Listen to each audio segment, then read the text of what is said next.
చంచలమ్మ ఇంటి దగ్గర పండగ హడావిడి మొదలవుతుంది. ఇక అందరూ కూడా అలా ముగ్గులు వేస్తూ, అలా రంగోలి దిద్దుతూ వాళ్ళందరూ కూడా సరదాగా ఉంటారు. ఇంతలో అక్కడికి హరిదాస్ వస్తారు. ఇక హరిదాస్ రాగానే అక్కడ ఉన్న చంచలమ్మ ఆ హరిదాస్కి బియ్యం వేసి హరిదాస్కి అయితే కాళ్ళకి నమస్కారం చేస్తుంది.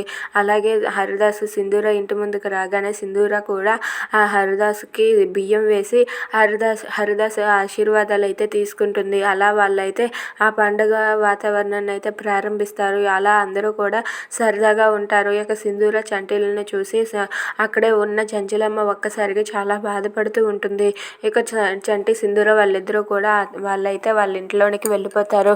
ఇంతలో చంచలమ్మ ఇలా అంటూ ఉంటుంది, మన అనుకున్న వాళ్ళు మనకి దూరం అయినప్పుడు, మన అనుకున్న వాళ్ళు మన పక్కన లేనప్పుడు పండగని ఇంకెలా సంతోషంగా చేసుకోగలమండి. మన అనుకున్న వాళ్ళు గుడిలో ఉండవలసిన వాళ్ళు గుడిసెలో ఉంటున్నారు.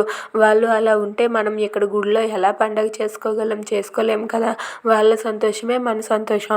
వాళ్ళు సంతోషంగా ఉంటే అదే చాలు అని చెప్పి చంచలమ్మ అంటూ ఉంటుంది. ఇంతలో సింధూర అయితే చంటితో ఇలా అంటూ ఉంటుంది, పండుగంటి పూట అత్తమ్మ కాళ్ళకి నమస్కారం చేసి అత్తమ్మ ఆశీర్వాదం తీసుకోవాలని నాకు ఉంది. కానీ ఏం చేస్తాం, అది వీలు కాదు కదా అని చెప్పి సింధూర చంటితో ఆ మాట చెప్పి చాలా బాధపడుతూ ఉంటుంది. అది విని చంటి ఇలా అంటూ ఉంటాడు, అయ్యో ఎందుకు అమ్మాయి గారు మా బాధపడతారు, మీరేం బాధపడకండి అని చెప్పి చంటి అంటూ ఉంటాడు. ఇక సింధూర వాళ్ళ అత్తయ్య ఆశీర్వాదం పొందగలదా?